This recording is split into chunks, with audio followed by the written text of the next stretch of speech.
Hello everyone, welcome you all at Lokesh sir unlimited study zone. आज का lecture start करते हैं। This is class number 3 of our chapter chemical kinetics. Okay, so heading बनाइए। आज की क्या पढ़ने जा रहे हैं हम? एक सेकंड बच्चों, थोड़ा ब्राइटनेस बढ़ा दो। यस, तो हेडिंग डालिए आज की क्लास की, rate law and order of reaction. आज हम पढ़ेंगे रेट लॉ एंड सेकंड, उसके बाद पढ़ेंगे and order of reaction. Order of reaction. Okay, last class में हमने क्या देखा था? लास्ट क्लास में हमने देखा था कि upon what factor rate of reaction depends. मतलब किसी भी केमिकल, कोई भी रिएक्शन है तो उसका जो रेट होता है वो किन किन फैक्टर पे डिपेंड करता था। मेनली हमने देख रहे concentration, temperature, okay, presence of the catalyst, ये सारी चीजें देखी थी हमने। अब चलिए तो लिख लीजिए rate law, order of reaction. सबसे पहले पढ़ते हैं रेट लॉ क्या होता है। हेडिंग बनाइए rate law.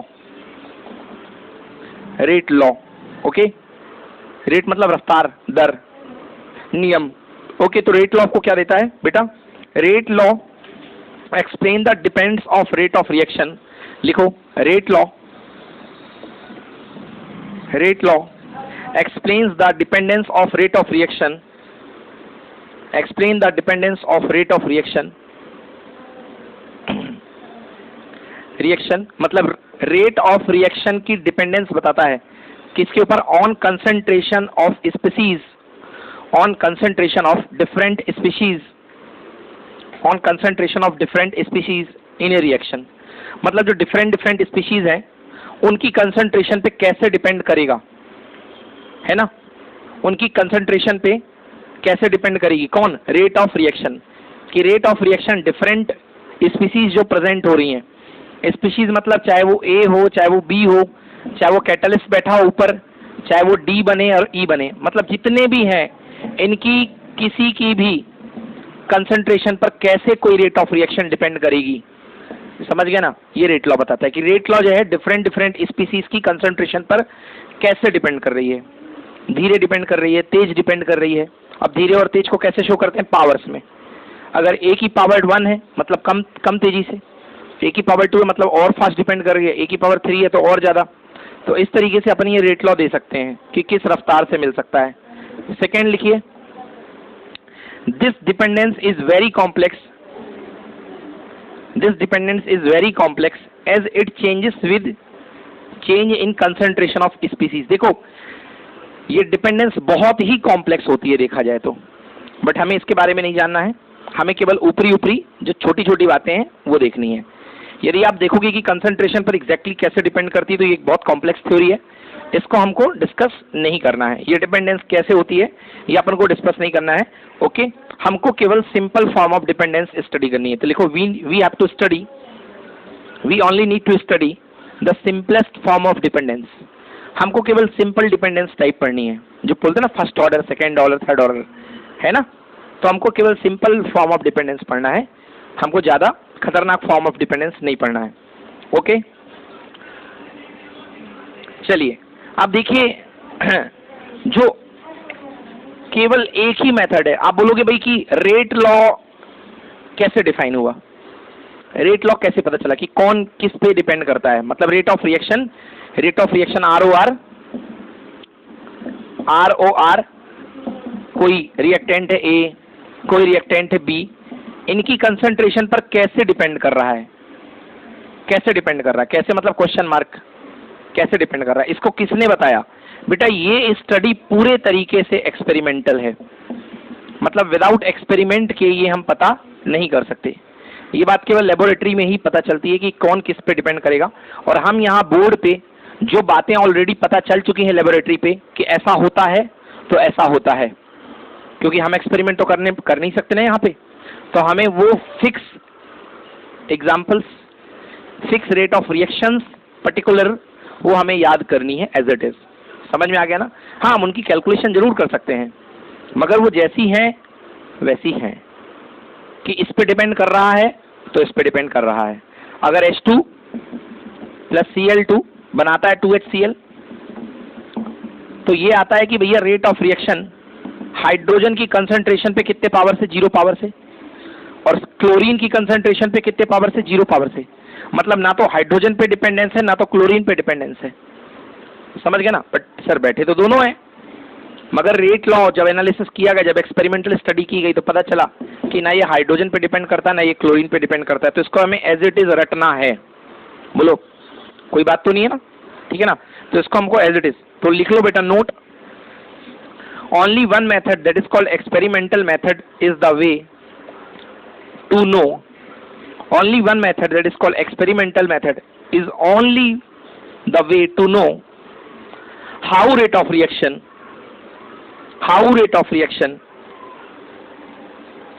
depends on concentration of different species. Only one method to know, okay, that is experimental method.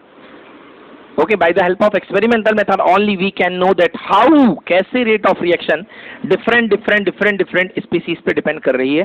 इसको experimentally ही खोजा जा सकता है और कोई भी नियम इस पे काम नहीं करते हैं। ओके चलिए नोट कर लीजिए इतना। सो रेट ऑफ रिएक्शन कहां से आता है बच्चों? It is came from experiment only, it is came from experiment. मतलब इस चैप्टर में पहले एक्सपेरिमेंट है, बाद में थ्योरी है। एक्सपेरिमेंट पे थ्योरी अलाउ करेंगे अपन। So rate of reaction comes from experiment, लिख लो rate of reaction comes from experiment.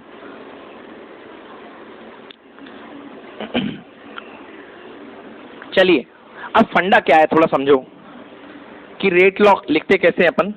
Okay अपन क्या क्या सीखने जाने वाले हैं? अपन सीखने वाले हैं रेट ऑफ रिएक्शन का एक्सप्रेशन, रिएक्शन का एक्सप्रेशन। अपन एक्सप्रेशन बनाने वाले हैं बच्चों। इंक भर लूं 1 मिनट। चलिए तो क्या लिखा बेटा? रेट ऑफ रिएक्शन का एक्सप्रेशन सीखेंगे अभी हम कि रेट ऑफ रिएक्शन का एक्सप्रेशन क्या होता है। चलिए आइए देखते हैं इसके एक्सप्रेशन को लिखने के लिए एग्जाम्पल। एक मैं रिएक्शन आपके सामने लिख रहा हूं 2A plus B, 2A plus B equals to मान लो कोई प्रोडक्ट बन रहा है, 2A plus B equal to product. अब बाई एक्सपेरिमेंट, कैसे? Not by theory, by experiment ये पाया गया बच्चों, बाई एक्सपेरिमेंट ये पाया गया कि एक ही कंसंट्रेशन अगर डबल कर देते हैं, अगर एक ही कंसंट्रेशन अपन क्या कर देते हैं? डबल कर देते हैं। मतलब एक ही कंसंट्रेशन डबल कर देंगे, DOUBLE डबल, तो जो रेट ऑफ रिएक्शन है बेटा वो भी डबल हो जाती है। रेट ऑफ रिएक्शन भी क्या हो गई बेटा? 2 टाइम्स। कितनी हो गई? 2 टाइम्स। तो ये डबल करी तो रेट ऑफ रिएक्शन भी डबल हो गई। ओके एंड सेकेंड, अगर बी की कंसंट्रेशन डबल कर देते हैं तो रेट ऑफ रिएक्शन, बी की कंसंट्रेशन इंडिविजुअली डबल करने पर बी की कंसंट्रेशन कितनी हो जाती है बेटा? 4 टाइम्स। कितनी हो जाती है? 4 टाइम्स। तो क्लियर क्या समझ में आ रहा है बेटा? यहां से क्या समझ में आ रहा है? आपने यहां 2 किया तो रेट ऑफ रिएक्शन डबल हो गई। तो ए वाले एक्सपेरिमेंट से समझ में आ रहा है कि rate of reaction is proportional to concentration of A की पावर 1। बोले यस की नो? और बी वाले एक्सपेरिमेंट से क्या समझ में आ रहा है कि rate of reaction is proportional to B की पावर 2। क्यों? क्योंकि यहां तुमने 2 किया तो 2 का स्क्वायर 4 बाहर आ गया, 4 टाइम्स आ गया ना। तो ये अपन दोनों को बेटा मर्ज कर दो इन रिएक्शंस को। तो यदि आप दोनों को मर्ज कर देंगे तो क्या निकलेगा बेटा? Rate of reaction is proportional to A की पावर 1 एंड बी की पावर 2। क्लियर हो गया? Rate of reaction is proportional to A की पावर 1 बी की पावर 2। सो प्रोपोर्शनल हटाओ तो कांस्टेंट आएगा, ROR इक्वल्स टू K, ये कांस्टेंट आ गया, K इक्वल्स टू ए की पावर 1 बी की पावर 2। ये जो लिखा है मैंने आपके सामने ये कहलाता है रेट ऑफ रिएक्शन एक्सप्रेशन। ये है रेट ऑफ रिएक्शन का एक्सप्रेशन। ओके ये कहलाता आपका रेट ऑफ रिएक्शन का एक्सप्रेशन, या इसी को बोलते हैं रेट लॉ एक्सप्रेशन। ये है rate law expression, rate law expression. Note कर लीजिए बच्चों, this is called rate law expression. Okay done. Clear है ना? ठीक है। अब बच्चों एक साइंटिस्ट आए जिन्होंने रेट लॉ, ऐसे ही मतलब रेट ऑफ रिएक्शन के लिए एक्सप्रेशन दिया और वो टोटली फर्जी साबित हुआ, है ना? उनका नाम था गुल्डबर्ग एंड वेगे। तो गुल्डबर्ग और वेगे ने एक लॉ दिया जिसको बोलते हैं लॉ ऑफ मास एक्शन। उन्होंने लॉ दिया जिसको बोलते हैं लॉ ऑफ मास एक्शन। तो लिखो, हेडिंग डालो, गुल्डबर्ग एंड वेगे लॉ।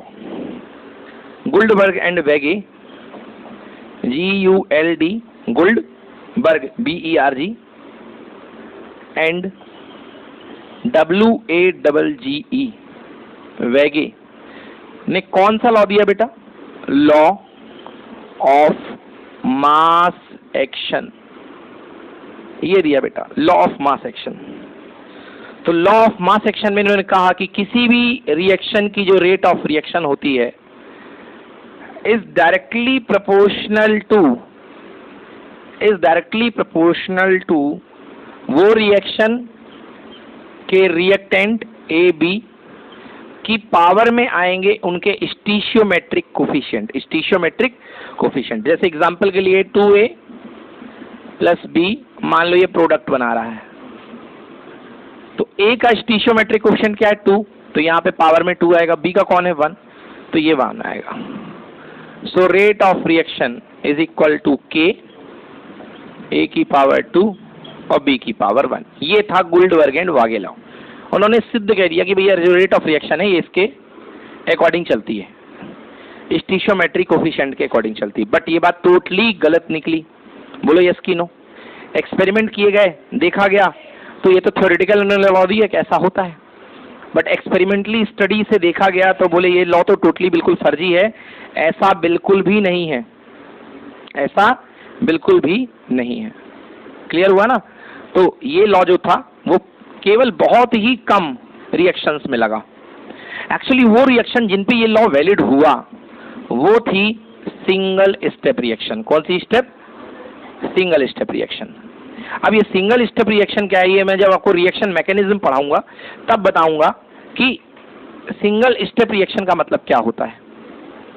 समझ गए ना? एक्चुअली यहीं पे थोड़ी सी यदि मैं बात बताऊं तो यदि A और B मिल करके यदि प्रोडक्ट C बनाते हैं तो ये मान के मत चलिए कि ये रिएक्शन केवल इसी स्टेप में कंप्लीट हो जाएगी। हो सकता है इसके कई सारे इंटरमीडिएट स्टेप हों, 1 स्टेप, 2 स्टेप, तीसरा स्टेप। हो सकता है ये रिएक्शन स्टेप 1, स्टेप 2 और स्टेप 3 में कंप्लीट हो रही हो। इन तीनों स्टेप में, 4, 5 जितने भी हैं, इन स्टेप में एक कोई स्टेप होगा, कोई स्टेप जो स्टेप सबसे स्लो होगा। क्या होगा? सबसे स्लो। समझ में आया? जो स्टेप सबसे स्लो होगा बेटा, उस स्टेप को बोला जाता है रेट डिटरमाइनिंग स्टेप। तो उस पे ये लॉ जरूर लग जाएगा, उस स्टेप पे।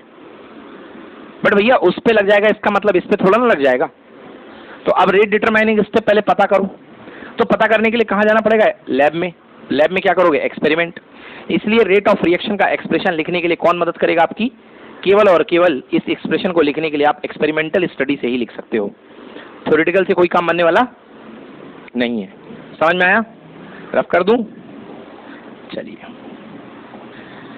अब आइए देखिए गुल्डबर्ग वेगे ने क्या कह दिया। गुल्डबर्ग वेगे ने कह दिया कि भैया जो रेट ऑफ रिएक्शन है वो A की पावर 2 के, क्या बताया गुल्डबर्ग का रेट जो था?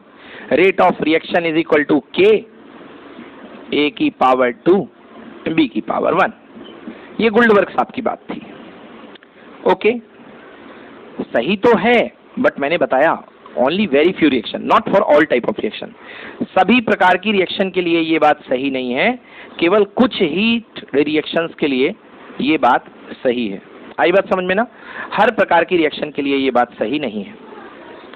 तो फिर क्या करूं मैं?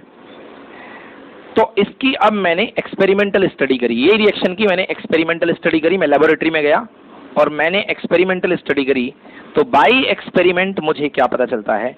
बाई एक्सपेरिमेंट मुझे पता चलता है भैया कि जो रेट ऑफ रिएक्शन है, अगर मैं अकेले A की बात करूं तो ये A की फैक्टर, A की पावर X पे डिपेंड कर रहा है। और रेट ऑफ रिएक्शन यदि मैं B की पावर में बात करूं तो बेटा B की पावर Y में डिपेंड कर रहा है।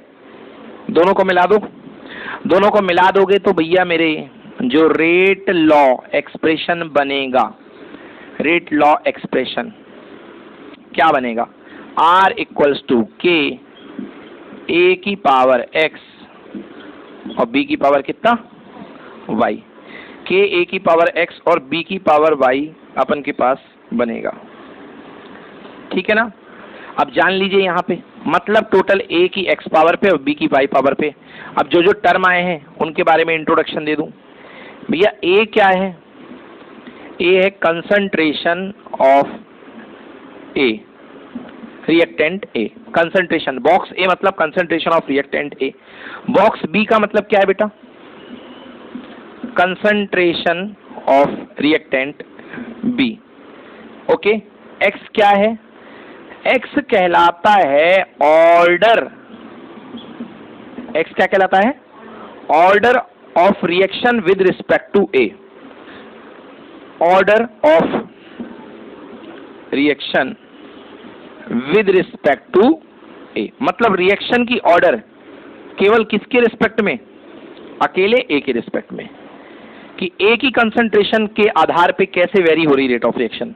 तो order of reaction with respect to A. अब बेटा ये पॉजिटिव भी हो सकती है, मतलब कंसंट्रेशन बढ़ाओ तो रेट ऑफ रिएक्शन बढ़े, ये निगेटिव भी हो सकती है, ये जीरो भी हो सकती है। तो भैया पॉजिटिव नेगेटिव जीरो कुछ भी हो सकती है, और इवन फ्रैक्शन भी हो सकती है बेटा।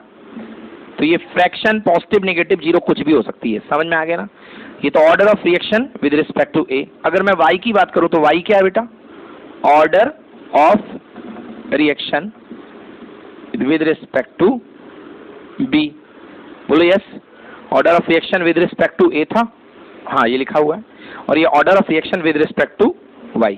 क्लियर हुआ ना।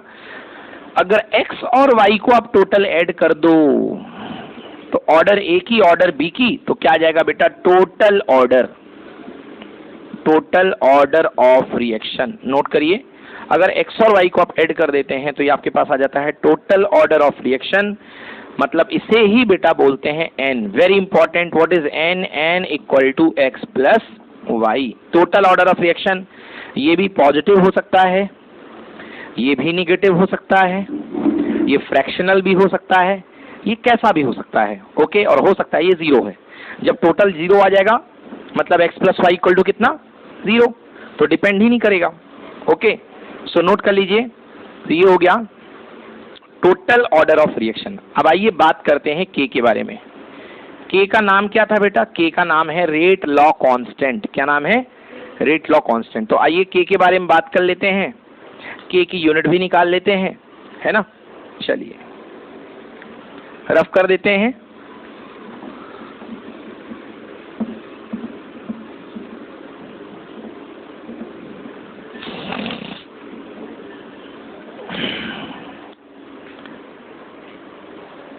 यस, लिखिए, जैसे कोई भी अपन ने रिएक्शन लिखी, क्या लिखी, rate of reaction is proportional to a to the power concentration of a की power x and b to the power y. So ROR is equal to k a की पावर x b की power y. Here k is called rate constant. ये क्या था, rate law expression था, और इसमें जो k आ रहा है उसको क्या बोलेंगे अपन, rate constant. Okay, order of reaction तो अपन ने देख ली ना। ऑर्डर ऑफ रिएक्शन क्या पढ़ी अपन ने पढ़ी order of reaction total n equal to x plus Y. ये भी याद रखिएगा, अभी काम में आएगा। Order of reaction x plus Y है। चलिए, तो इसे बोलते हैं बेटा, k को बोलते हैं अपन रेट कांस्टेंट। कुछ और भी नाम है बेटा इसको वेलोसिटी कांस्टेंट भी बोलते हैं, इसको वेलोसिटी कांस्टेंट भी बोलते हैं, या इससे बोलते हैं स्पेसिफिक रिएक्शन रेट। हाँ, ये तीन नाम चलते हैं इसके, rate constant, velocity constant, specific reaction rate. आइए अब k को डिफाइन करते हैं। आप k को क्या करते हैं, डिफाइन, है ना। तो डिफाइन करते हैं, क्वेश्चन लिख लो, डिफाइन k मतलब रेट कांस्टेंट को डिफाइन करो। चलो कैसे डिफाइन करोगे, इसी इक्वेशन से उठा लो। ROR equal to K concentration of A, concentration of B, X और Y, ये ले लिया। अगर कंसंट्रेशन ऑफ ऑल स्पीशीज, देखिए मैं रिएक्टेंट नहीं बोल रहा हूं, मैं स्पीशीज बोल रहा हूं, मैं कोई डिसाइड करने वाला नहीं होता हूं कि ये A पे ही डिपेंड करेगा, B पे भी डिपेंड करेगा, हो सकता है इसके ऊपर कैटालिस्ट C हो, रिएक्शन जो मैंने मिटा दी आपको उस पर भी डिपेंड कर सकता है। तो ये कोई भी स्पीसीज है, जरूरी नहीं कि रिएक्टेंट ही है, कुछ भी हो सकता है। अभी रिएक्टेंट ठीक है लिख दिया हूं मैं, ठीक है ना। तो यस क्या बोलेंगे, if concentration of all species in rate law expression is unity. तो अगर किसी रेट लॉ एक्सप्रेशन में अगर हर स्पीशीज की रिएक्शन कंसंट्रेशन 1 कर दी जाए, तो मतलब concentration of A equal to 1। बेटा कंसंट्रेशन किस में नापी जाती है, मोल पर लीटर, मोल पर लीटर। तो A की भी यूनिटी हो गई और यही B की हो गई, B की भी यूनिटी हो गई, A equals to 1 equals to B। तो दैट टाइम क्या हो जाएगा बेटा, ROR इक्वल टू क्या हो जाएगा, K। तो that time ROR equal to K। Okay, so what is rate constant, what is rate law constant? Rate constant is the rate of reaction of that reaction, rate of reaction in which concentration of each species is unity। ऐसी reaction जिसमें हर species की concentration unity हो, उसकी जो rate of reaction निकलेगी that is equal to rate constant. Clear आ गया? चलिए अब इसकी यूनिट निकाल लेते हैं, हेडिंग डालिए unit of rate constant, unit of rate constant, unit निकालेंगे।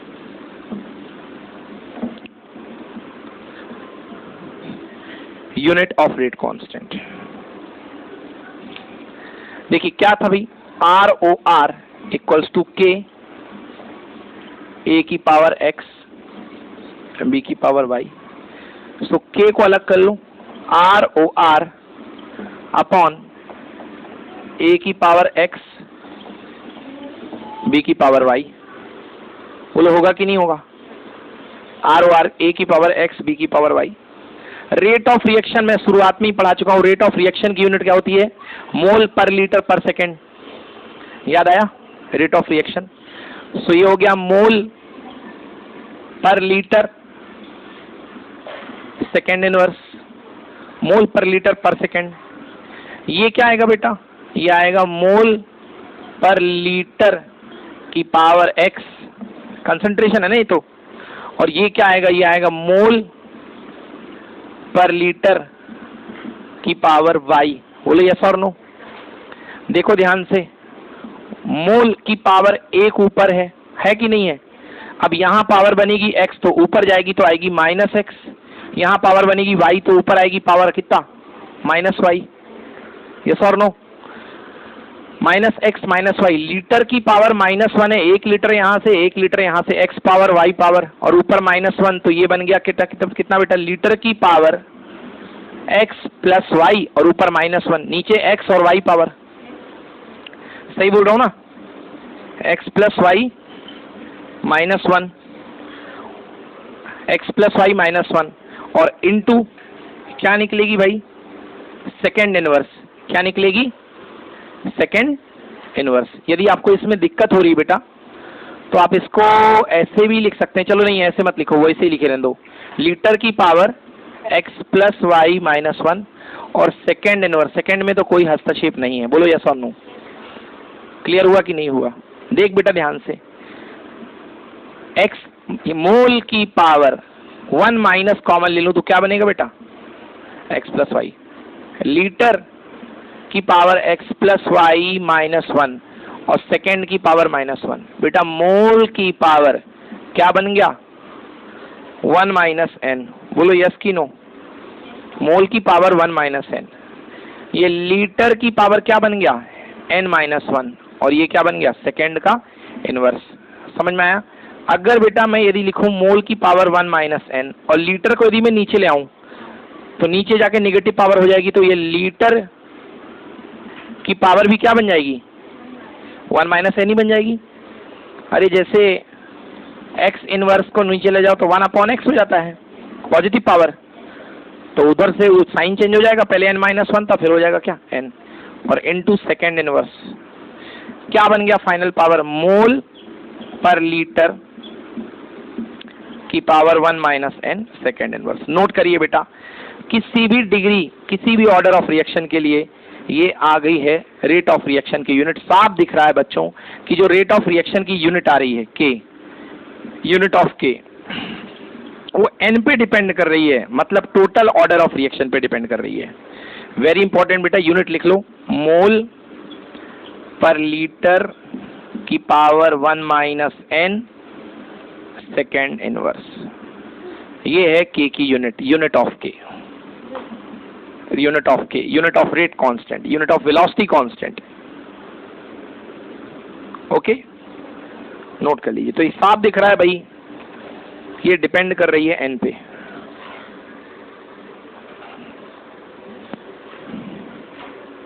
ये n पे डिपेंड कर रही है, एकदम क्लियर दिख रहा है।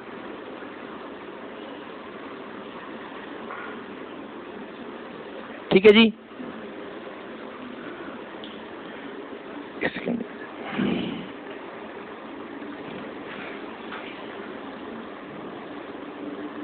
चलिए अब इसके कुछ पर्टिकुलर्स ले लेते हैं, स्पेसिफिकली डील कर लेते हैं वन बाय वन करके कि n की अलग अलग वैल्यू के लिए यूनिट्स क्या निकलेंगी, n की अलग अलग वैल्यू के यूनिट क्या निकलेंगी।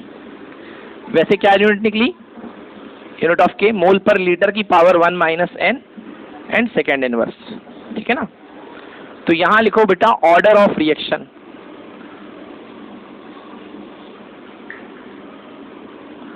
Order of reaction.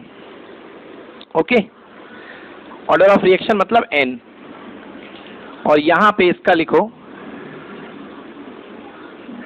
Rate, unit of K, unit of K, of K. चलिए सबसे पहला ऑर्डर लेता हूं n equal to 0, zeroth order of reaction, मतलब किसी भी स्पीसीज की कंसंट्रेशन पे कोई डिपेंडेंस नहीं है, किसी भी स्पीसीज की कंसंट्रेशन पे कोई डिपेंडेंस नहीं है, तब ये कहलाएगा अपने पास जीरोथ ऑर्डर ऑफ रिएक्शन। ठीक है ना, तो ऑर्डर ऑफ रिएक्शन पहले फर्स्ट देखते हैं n इक्वल टू 0 के लिए। तो बेटा वैल्यू रख दो, देखो यूनिट ऑफ के निकली थी क्या बेटा, मोल पर लीटर की होल पावर 1 माइनस n। दिख रहा है कैमरे में, दिख रहा है, मोल पर लीटर की पावर 1 माइनस n, और ये क्या निकला था बेटा, सेकेंड इनवर्स। चलिए n की वैल्यू 1, 0 पुट कीजिए, तो क्या गया बेटा, मोल अपॉन लीटर की पावर 1 माइनस 0, तो कितना आएगा, 1 ही आएगा, यस और नो, और सेकेंड इनवर्स, तो बेटा आंसर आ गया सेकेंड इनवर्स। नोट करिए, तो जीरोथ ऑर्डर की यूनिट क्या होगी, तो आप यूनिट को पहचान करके डायरेक्टली पता लगा सकते हैं कि कौन सी ऑर्डर ऑफ रिएक्शन है। तो कहीं भी आपको दिख जाए मोल सेकेंड इनवर्स पर लीटर, कहीं पे भी, तो समझ जाइए कि ये कौन सी ऑर्डर है, जीरोथ ऑर्डर है, मतलब किसी भी स्पीशीज में कोई कंसंट्रेशन पे डिपेंड नहीं कर रहा है rate of reaction, zeroth order, no dependence. First हो गया। सेकेंड देखिए n equals to 1, n equals to 1 put करें, तो मोल की पावर, मोल पर लीटर की पावर 1 माइनस 1 यानी कि 0, तो ओनली क्या बचा बेटा, सेकेंड इनवर्स। तो याद रखिए सेकेंड इनवर्स कभी भी आए तो ये फर्स्ट ऑर्डर ऑफ रिएक्शन है। थर्ड लिखिए second order n equals to 2, second order reaction के लिए पुट करिए मोल 1 माइनस 2 मतलब माइनस 1, तो मोल पर लीटर की पावर -1 सेकेंड इनवर्स। यार जस्ट पलट जाएगा, ठीक है ना, मोल पर लीटर सेकेंड इनवर्स मतलब लीटर ऊपर और मोल नीचे, तो इसी को क्या लिख सकते हैं अपन, लीटर पर मोल। सेकेंड इनवर्स तो हमेशा वहीं रहेगा जहां था, समझ में आया ना, लीटर पर मोल। नेक्स्ट देखिए, अगर order n equals to fourth, ऐसे चलता रहेगा third order fourth order, n equal to यदि ऑर्डर दे रखी है -1/2, -1/2 ऑर्डर दे रखी है, ओके। तो n इक्वल, क्योंकि मैंने बताया था ऑर्डर फ्रैक्शन नेगेटिव पॉजिटिव कुछ भी हो सकती है, कोई दिक्कत नहीं है, तो n equals to -1/2 order. So unit of k equals to mole पर लीटर की पावर 1 -1/2 सेकेंड इनवर्स। 1 में से 1/2 गया तो कितना बचा, 1/2, 1 में से 1/2 सब्ट्रैक्ट हो गया तो कितना बचा, 1/2 सेकेंड इनवर्स। तो कितना आंसर आ गया बेटा, मोल अपॉन लीटर की होल पावर 1/2 सेकेंड इनवर्स। तो नोट कर लो ये पर्टिकुलर्स। एक मिनट, मैंने पावर -1/2 ली थी बेटा, गलती हो गई, 1 minus minus 1/2, 1 minus minus 1/2, it is not plus 1/2, it is minus 1/2, तो बेटा ये 3/2 हो जाएगा, 1 प्लस हो जाएगा ना ये। Okay, yes, it will be 3/2। हाँ तो लिख लो बेटा, मोल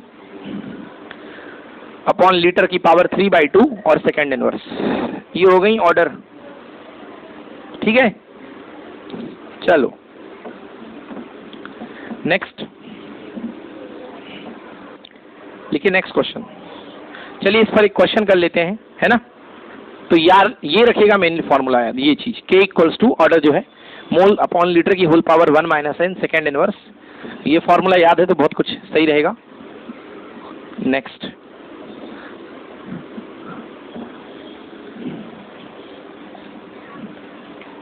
क्वेश्चन लिखिए, क्वेश्चन है if K equals to 3 into 10 की पावर माइनस 3 लीटर स्क्वायर पर mole litre square mole to the power minus 2, mole to the power minus 2 second inverse, second inverse, समझ में आया। तो बताइए find the order of reaction, find order of reaction. Order of reaction मतलब क्या निकालना है, एन निकालना है। क्या निकालना है बेटा, एन। तो बेटा यूनिट को पकड़ो, मेनली यूनिट से ही एन आ जाता है। यूनिट क्या है बेटा, यूनिट ऑफ के है लीटर स्क्वायर मोल की पावर माइनस 2 सेकेंड इनवर्स। बेटा ये बताओ क्या मैं इसे मोल की पावर माइनस 2 अपॉन लीटर की पावर माइनस 2 नहीं लिख सकता हूं, क्योंकि लीटर स्क्वायर नीचे जाएगा तो नेगेटिव पावर ले लेगा, और सेकेंड इनवर्स मैं इसे मोल पर लीटर की पावर माइनस 2 लिख सकता हूं, और सेकेंड इनवर्स, बोलिए ऐसा नो। अब स्टैंडर्ड यूनिट जो मैंने पढ़ाई है आज आपको, वो क्या पढ़ाई है, वो मैंने पढ़ाई है मोल पर लीटर की पावर 1 माइनस n और सेकेंड इनवर्स।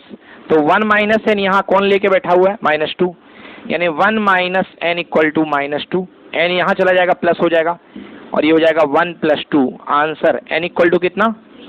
तो मतलब ये कौन से ऑर्डर की रिएक्शन है, थर्ड ऑर्डर की, नोट करिए। So it will be third order of reaction, ये जो रिएक्शन है इसकी ऑर्डर थर्ड है। क्लियर हुआ, नोट कीजिए फटाफट। चलिए एक और क्वेश्चन लिखिए, क्वेश्चन नंबर 2। क्वेश्चन नंबर 2, एक रिएक्शन दिखा रहा हूं बच्चों मैं आपको, 2A plus 3B equals to product. 2A plus 3B से प्रोडक्ट बन चुका है। लिखिए order of reaction with respect to A is 2।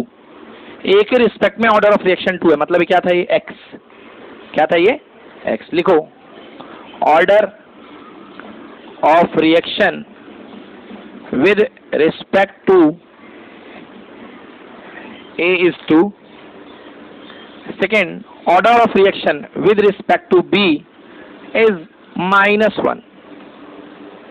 Order of reaction with B is -1, मतलब A की कंसंट्रेशन टर्म जो पावर आएगी वो 2 आएगी, और B की जो पावर आएगी वो क्या आएगी, -1। ठीक है ना। लिखिए write rate law expression, question है राइट, यहां से rate law expression, rate law expression लिखो, and calculate order, and calculate order, और साथ में ऑर्डर फाइंड करो। वेरी सिंपल है, x प्लस वाई, तो कोई दिक्कत ही वाली बात ही नहीं है, ऑर्डर कैलकुलेट करो। ठीक है ना। नेक्स्ट है what is the effect on A. ठीक है ना, आपको बताना है कि इफेक्ट क्या होगा रेट पे। What is effect on rate, is the effect on rate, rate पे क्या इफेक्ट होगा। अब फर्स्ट पॉइंट, पहला पॉइंट है when concentration of A is doubled, जब concentration of A is doubled. चलो भाई, दूसरा पॉइंट है when concentration of B is halved, is halved. तीसरा पॉइंट लिखो, concentration of A and B is doubled, दोनों को डबल कर दिया गया। Concentration of A and B is doubled. And fourth and last point, volume of the container increases 3 times। ओहो, volume of container increases 3 times। चलिए बढ़िया question, पूरा सब कुछ क्लियर कर देगा ये क्वेश्चन, ठीक है ना। चलिए देखिए क्या सीखना है इसमें। सबसे पहले भैया रेट ऑफ रिएक्शन, क्या बोलते हैं, रेट लॉ एक्सप्रेशन। तो रेट लॉ एक्सप्रेशन लिख लीजिए। तो रेट लॉ एक्सप्रेशन कहता है ROR। बेटा बार बार इतना बड़ा लिखने से अच्छा अपन एक स्मॉल r मान लेते हैं रेट को। Rate of reaction is equal to k times a की पावर, क्या है भैया, a की पावर कितना है 2 और b की पावर कितना -1। a की पावर 2, b की पावर -1। तो सबसे पहली बात आ गई ऑर्डर ऑफ रिएक्शन, बहुत ही सिंपल है। ऑर्डर ऑफ रिएक्शन 2 + -1, आंसर क्या है, फर्स्ट ऑर्डर ऑफ रिएक्शन। तो आंसर है फर्स्ट। चलिए तो आ गया भाई, क्या निकालना था पहला, व्हाट इज द, पहला था राइट रेट लॉ एक्सप्रेशन लिख दिया, दूसरा क्या था, कैलकुलेट ऑर्डर, कैलकुलेट कर ली। अब ये चीजें कैलकुलेट करनी है। चलिए तो ये रेट लॉ एक्सप्रेशन से कैलकुलेट होंगी। तो हमारे पास क्या है बेटा, we have a small r equal to k, a की पावर 2, b की पावर -1। बोलो यस और नो। ये स्टैंडर्ड है बेटा, इसको नंबर 1 मान लो, ये तो रहेगा ही। अब चलिए फर्स्ट क्वेश्चन में देखिए, कंसंट्रेशन ऑफ ए को कितना कर दिया गया है, डबल। क्या कर दिया गया है, तो रेट बदल जाएगी। तो नई रेट मान लेते हैं r डैश, क्या मान लेते हैं, बदलेगी या नहीं बदलेगी वो बाद में पता चलेगा, मगर उसको नई रेट मान लो r dash, that is equal to k। a की जगह क्या हो गया बेटा 2a, तो होल स्क्वायर, और b तो हाथ लगाया ही नहीं अपन ने, b की पावर -1। तो r dash equal to k, 2a का होल स्क्वायर क्या आ गया बेटा, 4a का स्क्वायर। बोलो यस और नो। अरे 2 का स्क्वायर 4 और b की पावर -1। बेटा ये सेकेंड बन गया, इसमें इसको डिवाइड कर दो तो पता चल जाएगा। तो r dash upon r equal to क्या आएगा बेटा, k इंटू 4 इंटू a का स्क्वायर, b की पावर कितना -1। बोलो क्लियर हुआ। और नीचे r तो यही है बेटा, k a स्क्वायर, b की पावर कितना -1, cancel cancel cancel cancel, k से k cancel, answer r dash equal to कितना 4 टाइम्स ऑफ r। मतलब जो नई रेट आई है वो पुरानी रेट की कितनी गुनी हो गई है, 4 टाइम्स। नोट समझ में आया, नोट करो। तो r dash equal to 4 times of r। So मतलब रेट इंक्रीजेस बाई 4 टाइम्स। तो what happened if concentration A is doubled, rate increases by 4 times. दूसरा वाला देख के पता चल रहा है, अगर B को हाफ करोगे तो 1/2 पलटी मार के ऊपर जा जाएगा, है ना। 1/2 की पावर -1 मतलब 2/1, सही बोल रहा हूँ। हाँ तो देखिए 2 टाइम्स आ जाएगा। चलिए कोई बात नहीं, ये तो ठीक है ना, आ गया ना समझ में। ठीक है, अब ये देखिए इसी में सेकंड क्वेश्चन करता हूँ, ये रफ कर देता हूँ। सेकंड में क्या करा गया, ए को नहीं छिड़ा गया, बी को हाफ कर दिया गया है। तो नया rate r dash equal to k, A की पावर एज इट इज है, और बी की जगह क्या कर दिया गया बेटा, b/2 की पावर कितना -1। तो r dash equal to k, clear हुआ। a की पावर, कंसंट्रेशन ऑफ a की पावर 2 इंटू b की पावर -1 तो थी ही, और नीचे 2 की पावर -1। बोलो यस और नो। तो 2 की पावर -1 मतलब 1/2, तो पलट के कहाँ आएगा, ऊपर। तो इसको मैं लिख सकता हूँ इंटू 2। क्लियर हुआ। अब r डैश में r का डिवाइड कर दो, r dash divided by r। तो k a की पावर 2, b की power -1 and times of 2 divided by r, पुराना क्या था, k a का स्क्वायर, और b की पावर कितना बेटा, cancel cancel cancel cancel cancel cancel, केवल क्या बच गया 2। मतलब r डैश इक्वल टू क्या, 2 टाइम्स ऑफ r। मतलब जो नया रेट ऑफ रिएक्शन है वो पुराने का कितना हो जाएगा, 2 गुना। तो बताइए रेट इंक्रीजेस बाई 2 टाइम्स या डिक्रीजेस बाई 2 टाइम्स, इंक्रीजेस है भाई, 2 मल्टीप्लाई हो रहा ना, अपॉन में थोड़ा ना जा रहा है, इंक्रीजेस बाई 2 टाइम्स, ठीक है ना।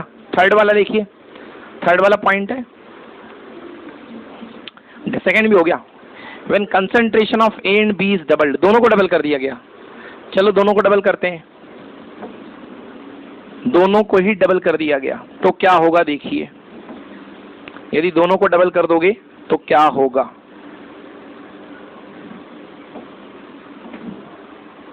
If concentration of A and B both doubled, तो नई rate of reaction R dash equal to K, A का भी डबल तो 2a और बी का भी डबल तो कितना बेटा, क्लियर हुआ। आर डैश इक्वल टू के, ये क्या हो गया बेटा 4a का स्क्वायर इंटू 2 की पावर -1 इंटू बी की पावर कितना बेटा -1, क्लियर हुआ। आर डैश इक्वल टू के 4a का स्क्वायर बी की पावर -1, तो बेटा देखिए 4 और 2 की पावर -1 अपॉन में चला जाएगा तो कितना हो जाएगा 4/2, 4/2। देखो 2 की पावर -1 है ना, तो अपॉन में चला जाएगा 4/2, a की पावर 2 और b की पावर -1, 2 टाइम्स आ गया। तो r dash equal to 2 times a की पावर 2 b की पावर -1। अब डिवाइड कर दीजिए इसमें r का, क्या था आंसर बोलो कितना आया 2 टाइम्स, नोट कर लो। तो rate of reaction will be increases by 2 times, clear हुआ। अब लास्ट जो दिया गया है वो वॉल्यूम इंक्रीज कर रहा है, तो वॉल्यूम इंक्रीज करने का इफेक्ट क्या होगा भाई, कंसंट्रेशन पे वॉल्यूम का क्या फर्क पड़ता है। आप जानते हैं कंसंट्रेशन जनरली हम लोग मोलैरिटी में ट्रीट करते हैं, तो वॉल्यूम इंक्रीज करने का क्या फर्क पड़ेगा, क्या होता भाई मोलैरिटी का इफेक्ट देखिए। ओके, क्या होता है इफेक्ट देखिए।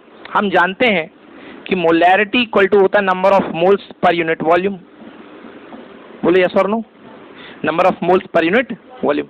अगर आप वॉल्यूम बढ़ाओगे तो मोलैरिटी क्या होगी, डिक्रीज। अगर आप वॉल्यूम को 3 गुना करोगे 3 टाइम्स, तो मोलैरिटी कितने टाइम्स हो जाएगी, m/3 टाइम्स हो जाएगी। क्यों भाई, ये m था ना, अपॉन में 3 आ गया तो क्या जनरेट हो गया m/3, तो कंसंट्रेशन जस्ट उतना हो जाएगी। तो क्या कह रहा है यहाँ पे, volume of the concentration increases by 3 time, मतलब वॉल्यूम इंक्रीज कर दिया गया 3 गुना। तो आइए देखिए नई रेट क्या हो जाएगी, रेट डैश इक्वल टू के, नई कंसंट्रेशन क्या थी बेटा a थी पहले, अब वॉल्यूम बढ़ा दिया 3 गुना तो क्या हो गई कंसंट्रेशन a/3 का स्क्वायर, और ये भी क्या हो गया b/3 की पावर -1। चलिए r डैश इक्वल टू के, a की पावर 2 अपॉन कितना बेटा 9 इंटू बी की पावर -1 अपॉन 3 की पावर -1। बोलो यस, हुआ कि नहीं हुआ। थोड़ा यदि सिंप्लीफाई करना है तो 3 की पावर -1 और कर लेता हूँ सिंप्लीफाई, 3 ऊपर चला जाएगा, 3 ऊपर चला जाएगा। सो r डैश इक्वल्स टू के, a की पावर 2 b की पावर -1 मल्टीप्लाइड बाई 3 ऊपर चला गया और नीचे कौन बचा है बेटा 9, तो 3 3 जा 9, क्लियर हुआ ना। नाउ तो r डैश अपॉन r करना है, r डैश की वैल्यू लिख लो क्या है k a² b की पावर -1 होल अपॉन कितना 9, सॉरी 3 r क्या था, यही तो था, ये k a का स्क्वायर b की पावर कितना, k से k a स्क्वायर से a स्क्वायर b की पावर -1 से b की पावर -1 कैंसिल, क्या आ गया बेटा r dash upon r equal to कितना आ गया बेटा 1/3, r dash upon r equal to 1/3। So r dash नई वाली रेट इक्वल टू पुरानी वाली रेट का कितने टाइम्स 1/3 टाइम्स। तो बताइए रिएक्शन, यहाँ रेट ऑफ रिएक्शन इंक्रीज हो गई कि डिक्रीज हो गई, डिक्रीज हो गई बाई 3 टाइम्स, ठीक है ना। तो लिख लो rate of reaction decreases by 3 times, rate of reaction decreases by 3 times. बेटा बाद में इनके पिक्स देके जाना है ना, अपलोड करने हैं। चलो जी रफ कर दें, पूरे हो गए ये। इस टाइप के क्वेश्चन आते हैं, सिंपल एकदम कर सकते हैं रेट ऑफ रिएक्शन निकालने के। अब एक और क्वेश्चन,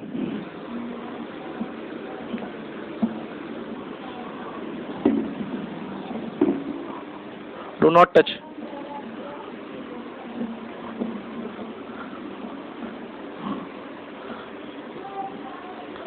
ओके, नेक्स्ट क्वेश्चन।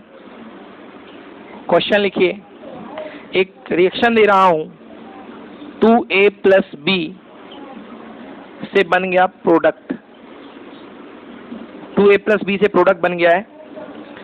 अब कह रहा है यदि इफ अगर A की कंसंट्रेशन को आप 2 टाइम्स करते हैं, A की कंसंट्रेशन को क्या करते हैं 2 टाइम्स, तो रेट ऑफ रिएक्शन क्या हो जाती है, वो भी हो जाती है बेटा doubled. Rate of reaction also increases by 2 times. Rate of reaction also increases by 2 times.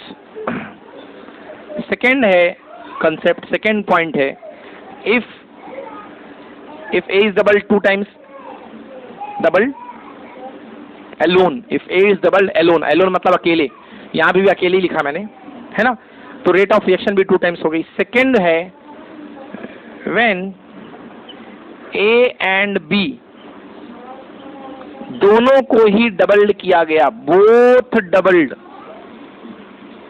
Then that time rate of reaction becomes 8 times, reaction of becomes 8 times. Question है find rate of reaction expression, find rate law expression, rate law expression निकालो and order of reaction find करो। Rate law expression बताना है कि rate law expression क्या है, 2 चीजें बतानी है आपको, one rate law expression and दूसरा बताना है आपको ऑर्डर ऑफ रिएक्शन, ये बताना है, rate law expression and order of reaction. चलिए सॉल्व करते हैं।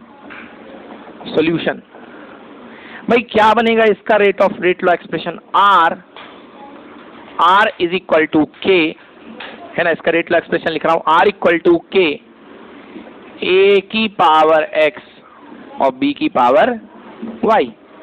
पता नहीं है कितने ऑर्डर से डिपेंड कर रहा है, बट एक्सपेरिमेंटली कुछ ना कुछ तो होगा, तो X और Y ले लिया, इसको नंबर दे दो 1, दे दिया। अब आइए क्या कह रहा है भाई, according to question case number first कह रहा है, जो फर्स्ट केस में है कि यदि A की कंसंट्रेशन को 2 गुना किया, यानी K यहां पे A की जगह कितना आ गया बेटा 2A, और B की कंसंट्रेशन को बिल्कुल ना छेड़ा, तो B की कंसंट्रेशन Y, तो रेट कितनी हो रही है 2 टाइम्स, तो ये क्या हो गया बेटा 2R, कितना हो गया 2R। रिलेशन नंबर 2 बना लो इसको। तीसरा कह रहा है कि यदि A की कंसंट्रेशन को भी डबल किया तो 2A ये कर दिया और 2 भी ये कर दिया, ये Y है ये X है, तो ये कितना हो गया बेटा 8R, कितना हो गया, रिलेशन नंबर 3। यस, आपको बताना है कि रेट लॉ एक्सप्रेशन तो बता चुके हैं, हाँ rate law expression completely X और Y लिख के आएगा, X और Y भी पता करना, मतलब X चाहिए है और Y चाहिए है, और दूसरा ऑर्डर, तो ऑर्डर X और Y अलग अलग निकल आएंगे तो जोड़ लेंगे, X प्लस Y कर देंगे तो ऑर्डर आ जाएगा। चलिए मतलब अब तमाम कवायद है X और Y निकालने की, आइए बच्चों निकालते हैं X और Y। ठीक है, इसको मैं क्या लिख सकता हूं, इसको यदि मैं ओपन करके लिखना चाहूं, ये X था यहाँ, हाँ, यदि मैं 2 में 1 का डिवाइड कर दूं तो मुझे कुछ मिलेगा क्या, कुछ मिल जाएगा, तो चलो बेटा 2 डिवाइडेड बाई 1 करता हूं।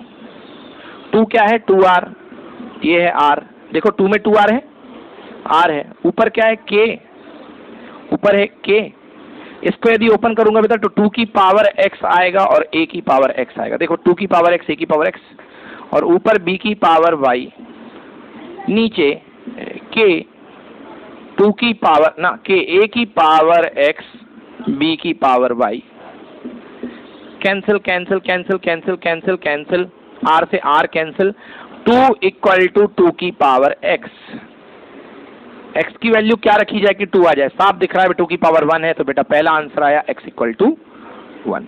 समझ में आ गया कि नहीं आया, X इक्वल टू 1 आ गया।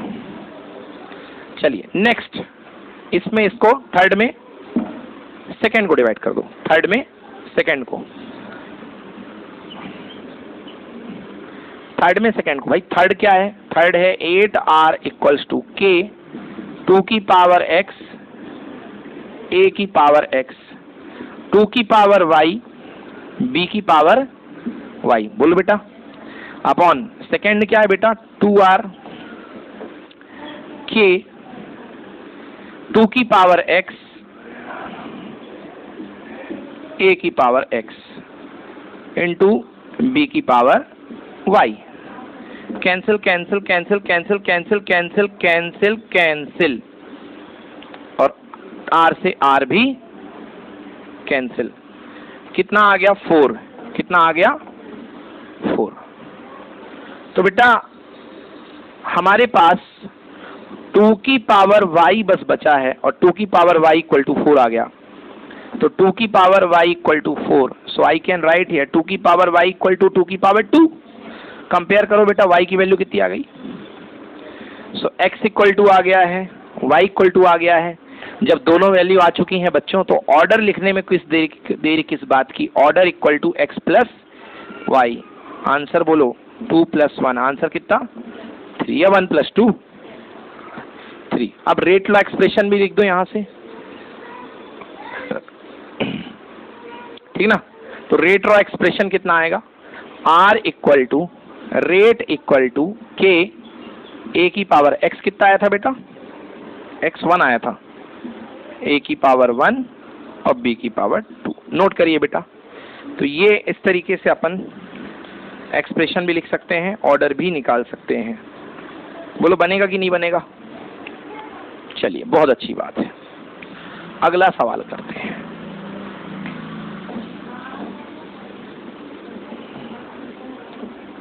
सही है।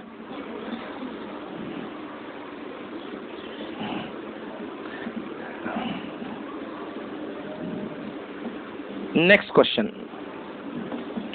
क्या कह रहा है, नेक्स्ट क्वेश्चन। चलिए, क्वेश्चन नंबर 4 है या 5 है, शायद पता नहीं मुझे। क्वेश्चन है, एक रिएक्शन दे रहा हूं बेटा, a plus 2b plus 4c tends to product.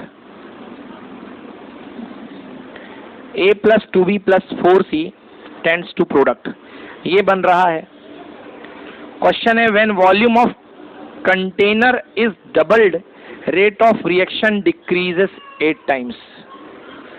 अगर वॉल्यूम को बढ़ा के डबल 2 ही कर दिया जाता है तो रेट घट करके r/8 हो जाता है। When rate of reaction decreases 8 times. समझ में आया पहला पार्ट।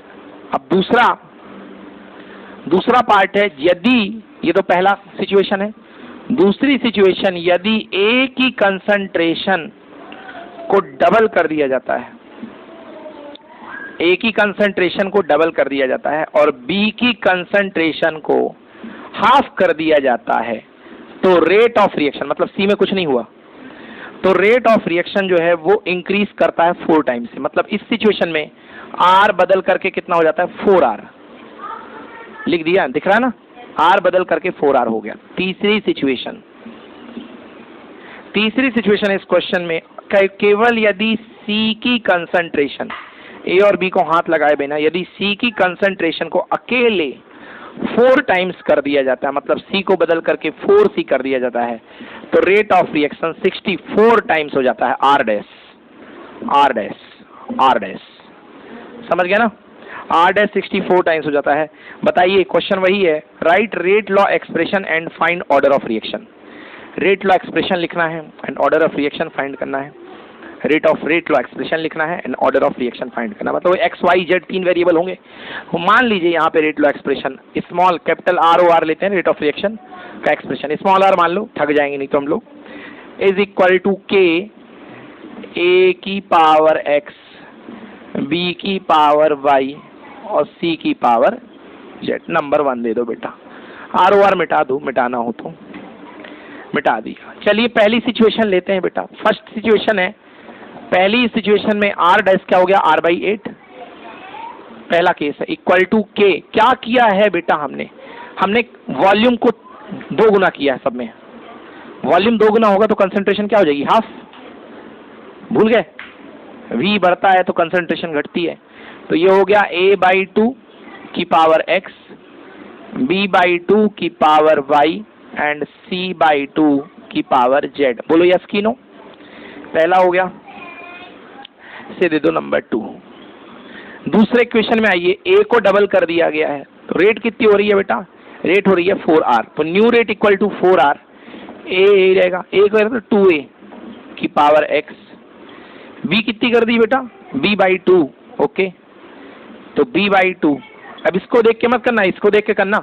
a को किया है 2a और b को कितना कर दिया? b/2 की पावर y, और c को चेंज नहीं किया तो c ही रहेगा की पावर z। रिलेशन नंबर 3 है, सही है ना? अच्छी बात है। थर्ड इक्वेशन, c को छेड़ा बेटा, तो कितनी होगी rate? 64r equal to k, a ज्यों की त्यों, b एज इट इज, और c की जगह 64 4c की पावर z। Equation number 4। अब बेटा आपको ऐसे सॉल्व करना है कि आपके पास वैल्यूज आ जाएं। तो देखिए, सबसे पहले मैं 4 में 1 को डिवाइड करता हूं। 4 में किसको डिवाइड करूं? 1 को। 4 डिवाइडेड बाई 1, तो 64r ऊपर है 4 में, और नीचे आएगा r, और k यहाँ, और k यहाँ। यहाँ वाला क्या है बेटा? a की पावर 2, b की पावर 2। बेटा मैं इसको लिख सकता हूँ 4 अलग की पावर z और कंसंट्रेशन की पावर z। बोलो यस और नो। और नीचे तो यही है a, अरे XYZ था बेटा, ये XYZ था ना, 2 थोड़ा ना था, x y था। ये a की पावर x, b की पावर y, c की पावर z। k से k कैंसिल, ये से ये, इससे ये, इससे ये, r से r। 64 इक्वल टू 4 की पावर z। बेटा 64 होता है 4 का क्यूब इक्वल टू 4 की पावर z। कंपेयर कर लिया, z की वैल्यू कितनी आ गई? 3। नोट करो बेटा, z की वैल्यू 3 आ गई। पहला सेगमेंट क्लियर हो गया, z की वैल्यू 3 निकाल ली अपन ने। संभाल के रख लो, यहीं पे रख लो, z की वैल्यू 3। अभी y की वैल्यू निकालनी बाकी है, x की वैल्यू निकालनी बाकी है। चलो निकालते हैं, ठीक? कोई प्रॉब्लम इसमें? Yes, okay. तो z की वैल्यू आ गई 3। अब फिर से सोचिए कि किसके किसके साथ खेला जाए तो कुछ और मिले, किसके किसके साथ किसको लड़ाया जाए कि कुछ और मिले। देखिए ये है, ये वाला सेकंड को फर्स्ट के साथ लड़ाते हैं। किसके साथ लड़ाते हैं? सेकंड को फर्स्ट के साथ। चलेगा क्या? यदि यहां पे देखा जाए तो ये x है, ये y है, ये z से z कैंसिल हो जाएगा, ये y से y, बट 2 की पावर y प्रॉब्लम करेगा। क्या बेटा? First and third, first and third वाले में भी x आएगा और y इन्वॉल्व होगा। फर्स्ट और फोर्थ तो कर चुके हैं। चलिए 2 एक्सप्रेशन बनेंगे, और क्या, कोई चॉइस ही नहीं है। बताइए अपने मन से किसको बढ़ा दूं? बोलो, फर्स्ट एंड थर्ड। चलिए, by third divided by first कर दिया। थर्ड ये है, फर्स्ट ये है। थर्ड है 4r इक्वल टू k, ये बेटा 2 की पावर x और a की पावर x है ना। ये बेटा ऊपर जाएगा तो 2 की पावर माइनस y, क्योंकि नीचे है तो 2 की पावर y, तो ऊपर 2 की पावर माइनस y। और यहाँ क्या? c की पावर z, ये r है ना। क्या बोले बेटा? किसकी पावर? यहाँ कहाँ है? थर्ड में कहाँ है? c की पावर z है ना बेटा। ओ बी बी बी भूल गया मैं। यस यस, तो 2 की पावर, इसको इकट्ठा ही लिख लो, 2b की पावर माइनस y चलेगा ना। नहीं नहीं, b तो प्लस में है, नीचे है, b की पावर y ही आएगा। मिटा के लिख रहा हूँ बेटा, 2 की पावर माइनस y और b की पावर y और c की पावर z।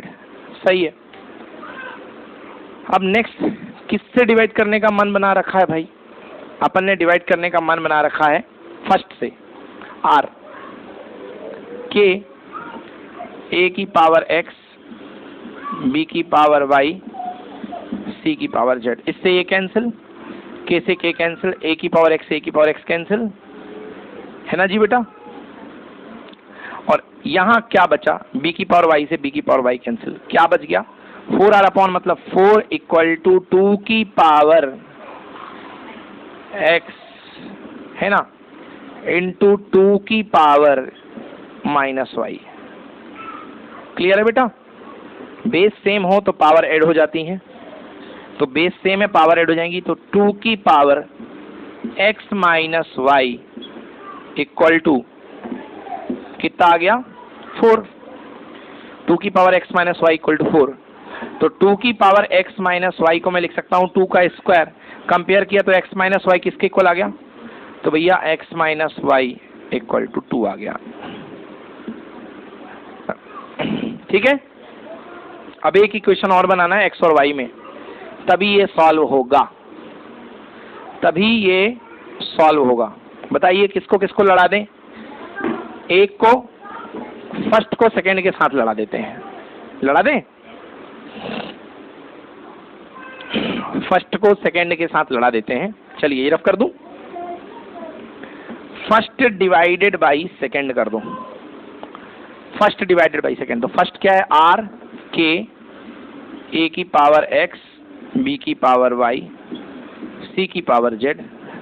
सेकंड है आर बाई 8, तो 8 ऊपर आ गया पलटी मार के बेटा, आर बाई 8 किया तो नीचे क्या है के ए बाई 2 की पावर एक्स, तो ए की पावर एक्स तो नीचे रहेगा, ऊपर क्या आ जाएगा बेटा 2 की पावर एक्स। बी बाई 2 यानी बी की पावर वाई तो नीचे रहेगा, ऊपर आ जाएगा क्या बेटा 2 की पावर वाई, बोलो यस। और सी बाई 2 नीचे सी की पावर जेड तो बचेगा, ऊपर आ जाएगा क्या सी की पावर 2 की power Z. Cancel cancel cancel cancel cancel cancel cancel, R से आर कैंसिल, यानी 8 इक्वल टू 2 की पावर बेटा बेस सेम पावर ऐड हो जाएगी x plus Y plus Z. 8 क्या होता है 2 की पावर 3 होता है ना।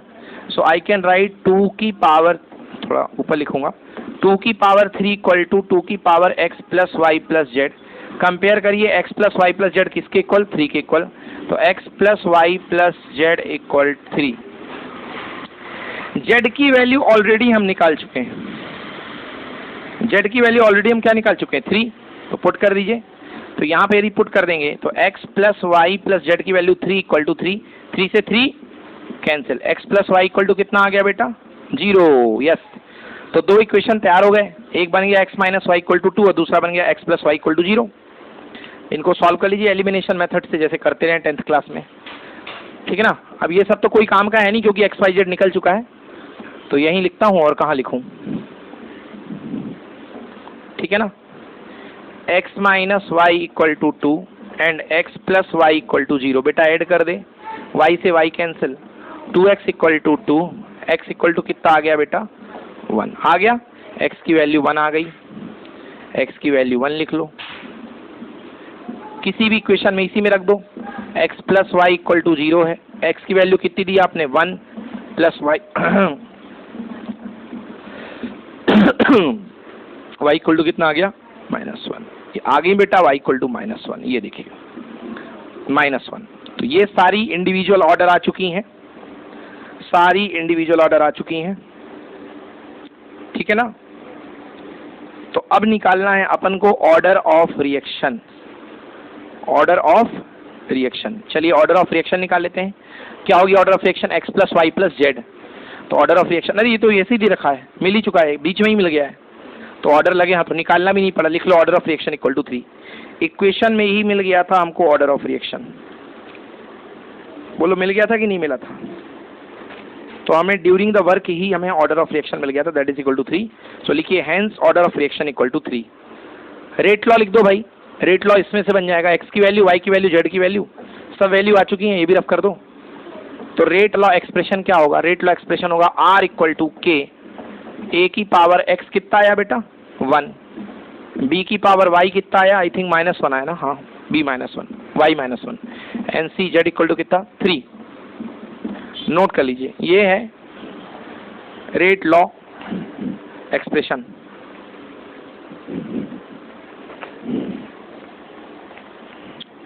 ये है रेट लॉ एक्सप्रेशन। चलो ठीक है, तो भैया ऐसे क्वेश्चंस आते हैं, इस टाइप के क्वेश्चंस आते हैं, थोड़ी इनकी प्रैक्टिस करते जाइएगा आपके एग्जाम में, बोर्ड्स में, कंपटीशन में, बाकी तो पता ही सब आपको। चलो आगे अगला टॉपिक डील करते हैं। लिखो some important point about order of reaction.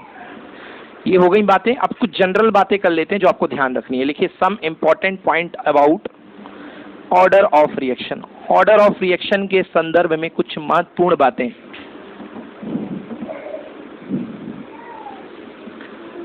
Some important point about order of reaction experimentally find किए गए हैं। जितने मैं पॉइंट लिखा रहा हूं मैं एक्सपेरिमेंटली फाइंड किए गए हैं, इन पॉइंट्स को आप याद रख सकते हैं, ठीक है ना। फर्स्ट पॉइंट है stoichiometric coefficient have nothing to do with order of reaction. Stoichiometric coefficient जो गुल्डबर्ग एंड वागे में बताए थे कि ये लेके चलो, उनका कोई महत्वपूर्ण कोई योगदान नहीं है, टोटली फर्जी। ओके है ना, nothing to do with order of reaction because order of reaction is calculatedly experimentally determined. समझ गया ना। एग्जाम्पल देख लो, 2N2O5 जब ब्रेक होता है तो क्या बनता है, 4NO2 प्लस O2, ये बनता है। भाई रेट ऑफ रिएक्शन जब यहां निकाली गई, रेट ऑफ रिएक्शन तो एक्सप्रेशन बना that is equal to K N2O5 की पावर 1 आया। एक्सपेरिमेंटली कितना आया, 1। बट गुल्डबर्ग वागे यदि बोलते तो कितना था, 2। बट ये एक्सपेरिमेंटली फाइंड किया गया कि 1 आया, ठीक है ना। तो भैया स्टीशियोमेट्रिक कांस्टेंट के धोखे में मत आना। सेकेंड पॉइंट लिखो,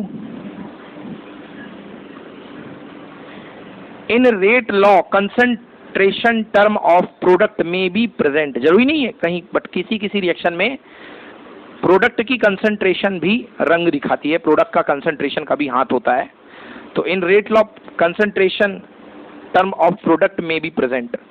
देखिए जैसे ओजोन को ब्रेक करते हैं, ओजोन ब्रेक होती है, तो ओजोन ब्रेक होती है 3O2 में। ओके, तो अब यदि रेट लॉ एक्सप्रेशन जो एक्सपेरिमेंटली डिटरमाइन हुआ that is equal to K O3 की पावर 2 एंड O2 की पावर -1। देखो O2 क्या था भैया, प्रोडक्ट था कि नहीं था। मतलब यहाँ के प्रोडक्ट की भी रेट मेंशन हो रही है, समझ गए ना। तो क्या लिखा है मैंने, in rate law concentration of product may be present. जरूरी नहीं है बट किन्हीं किन्हीं रिएक्शंस में प्रेजेंट हो सकता है। थर्ड लॉ लिखो, third important line, in rate law concentration of some reactant में बी एब्सेंट। लो भाई, डिपेंड ही नहीं करती, डिटरमाइन नहीं करती तो एब्सेंट हो जाएंगे, उन पर डिपेंड ही नहीं करती होगी रेट ऑफ रिएक्शन। देखिए एग्जाम्पल एक रिएक्शन ले रहा हूं, NO2 plus CO NO nitric oxide plus CO2, ये लीजिए। अब इसका एक्सपेरिमेंटली जो रेट लॉ बना वो क्या बना बेटा, वो ये बना, rate of reaction R equal to K, okay,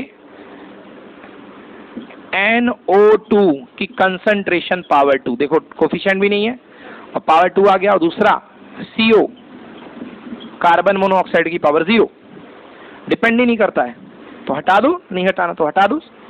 भाई इसको मिटा भी दोगे तो कोई फर्क पड़ेगा क्या, नो, क्योंकि 0 है ना, ये मिटा दिया। और अगर लिखना है तो CO की पावर 0 से करके दिखा दो, ये भी सही बात है। चलो समझ में आया कि नहीं आया। तो CO की पावर 0 से ये डिपेंड करेगा। फोर्थ पॉइंट लिखो, in rate law concentration of catalyst may be present. ये मैंने पहले भी बताया था आपको कि कैटलिस्ट की भी कंसंट्रेशन का इफेक्ट रहेगा, वही सल्फर डाइऑक्साइड से सल्फर ट्राइऑक्साइड में बदलने वाला reaction. Okay, nitric oxide present रहता है तो उसकी प्रेजेंस बहुत इंपॉर्टेंट है। फोर्थ पॉइंट चल रहा है, क्या था fourth point, in rate law concentration of catalyst में बी प्रेजेंट। सब में नहीं, मैंने कहा में भी, ध्यान रखना। 2SO2 plus O2 nitric oxide क्या बन जाएगा बेटा, 2SO3। अब जो रेट लॉ है उसका लिखते हैं बेटा। इसमें जो रेट ऑफ रिएक्शन होती है, rate of reaction equal to O2 की पावर 2 और NO की पावर 1। हाँ, मतलब यदि आप नाइट्रिक ऑक्साइड की कंसंट्रेशन को बेटा दोगुना कर दोगे तो रेट ऑफ रिएक्शन भी दोगुना हो जाएगी। इसे 3 गुना कर दोगे तो ये भी 3 गुना हो जाएगी। 4 गुना कर दोगे तो 4 गुना हो जाएगी। इंडिविजुअल की बात कर रहा हूं मैं, समझ में आया नहीं है? क्योंकि कंसंट्रेशन पावर 1 से डिपेंड कर रही, देखो नाइट्रिक ऑक्साइड की। मतलब यहाँ पे इंपॉर्टेंस है ना, कैटालिस्ट का। कैटालिस्ट की कंसंट्रेशन भी महत्वपूर्ण हो सकती है, नॉट होती है, क्योंकि यदि मैं बोलता होती है तो सब में आपको लेना पड़ता। ठीक है ना।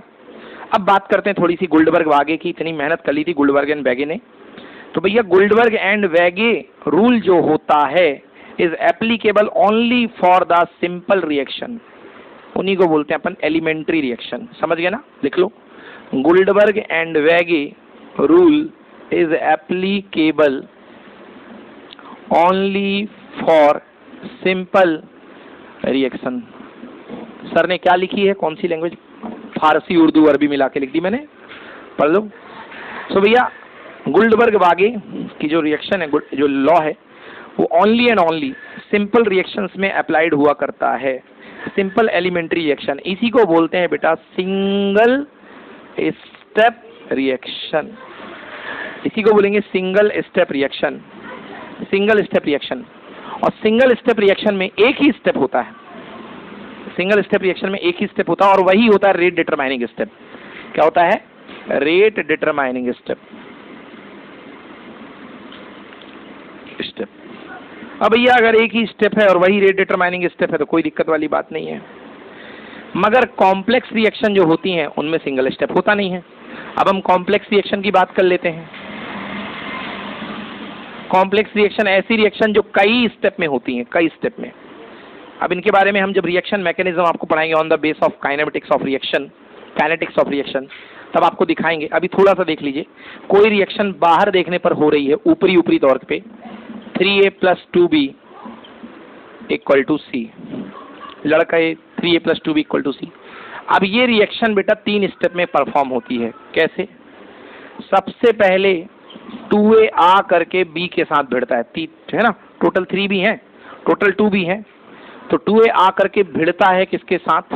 B के साथ, और ये पार्ट रिएक्शन का बहुत ही स्लो होता है और ये बना करके देता है आपको P प्रोडक्ट, ये आपको P बना करके देता है, ठीक है ना। और यही स्टेप वेरी स्लो है, तो इसी को बोलेंगे, अभी पहले पूरे स्टेप लिख लो, पहले पूरे स्टेप लिख लो। दूसरा स्टेप लिखो बेटा, पहले दूसरा स्टेप है, अब P के साथ A भिड़ता है और ये बनाता है, P के साथ A भिड़ करके क्या बनाता है? Q intermediate. और तीसरा स्टेप है कि भैया Q के साथ एक और B भिड़ेगा और ये फाइनली बना के देता है C। 3 स्टेप है। अब 3 स्टेप में सबसे पहले आपको पहचान करनी पड़ेगी रेट डिटरमाइनिंग स्टेप की।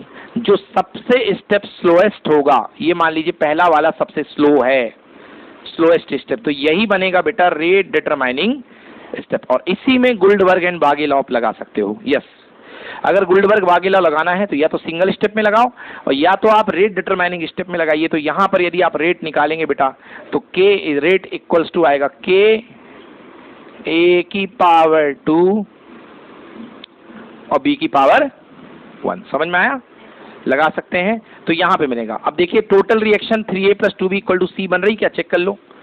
चलो जोड़ो, 2A left side 2A + B + P + A + Q + B tends to P + Q + C, P + Q + C। चलो लेफ्ट में P, राइट में P कैंसिल, Q लेफ्ट में, राइट में कैंसिल।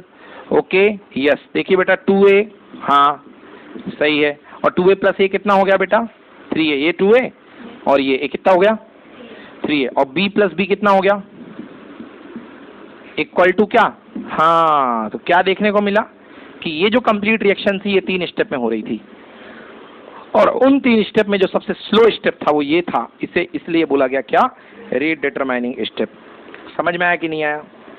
इसी से हम निकालते हैं आपकी रेट ऑफ रिएक्शन, ठीक है ना। चलो बना लो इसको फटाफट।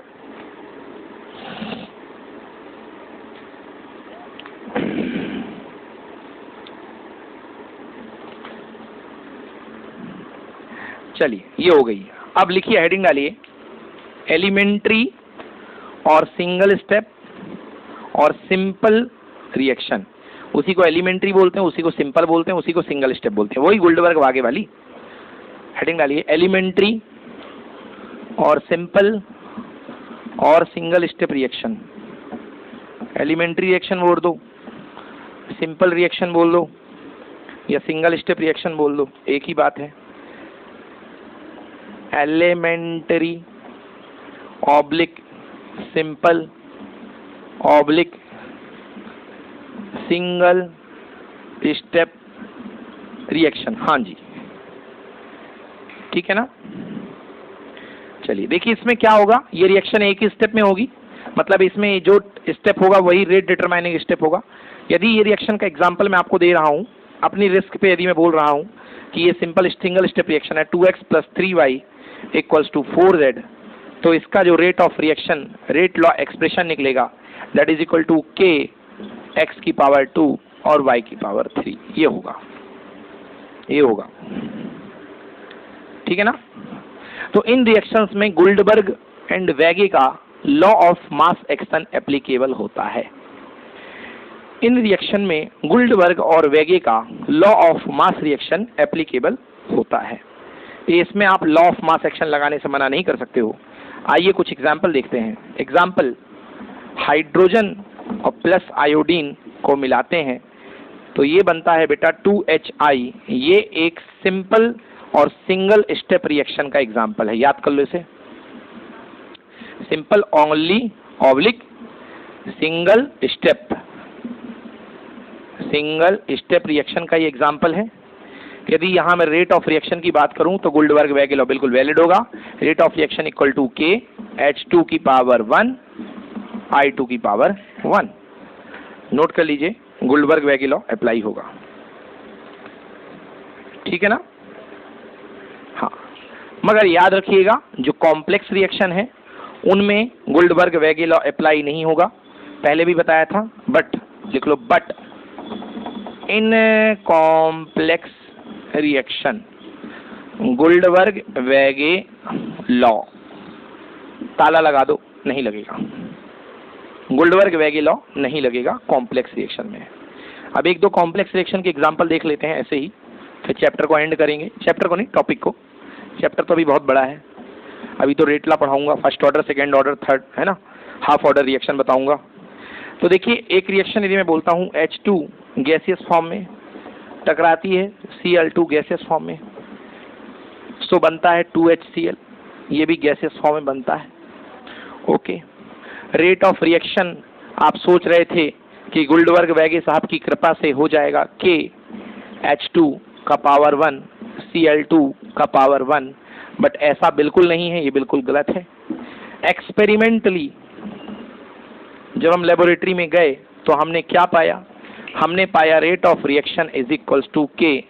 हाइड्रोजन की कंसंट्रेशन का दूर दूर तक कोई लेना देना नहीं है, और क्लोरीन की भी कंसंट्रेशन का दूर दूर तक कोई लेना देना नहीं है, क्योंकि ये एक मल्टी स्टेप रिएक्शन है ना। इसलिए इसकी आप यदि यहाँ से देखते तो यहाँ से ऑर्डर कितनी दे रहे थे गुल्डबर्ग वेगे के हिसाब से, n+1 2, यानी सेकेंड ऑर्डर की हो रही थी। और यहाँ से देखा जाए तो 0 + 0 = 0, मतलब कि एज कितने ऑर्डर की हो रही है, 0th ऑर्डर की। समझ में आया कि नहीं आया। तो बेटा जी ये रिएक्शन जो है यही वाली सही है ना। ये कॉम्प्लेक्स रिएक्शन का एग्जाम्पल है और इसमें गुल्डबर्ग वेगे लॉ नहीं लगेगा। Okay, it is a multi step reaction. ये कैसी होगी, मल्टी स्टेप रिएक्शन, ठीक है ना। तो फ्री रेडिकल थ्योरी जब मैं पढ़ाऊंगा तो आपको बताऊंगा कि ये होती कैसे रिएक्शन है ना, मैकेनिज्म जब मैं इसकी सिखाऊंगा। ठीक है दोस्तों, बहुत बहुत अच्छा लगा आप लोगों को पढ़ा करके। आप लोग तैयारी करते रहिए। All the very best, thank you so much, bye.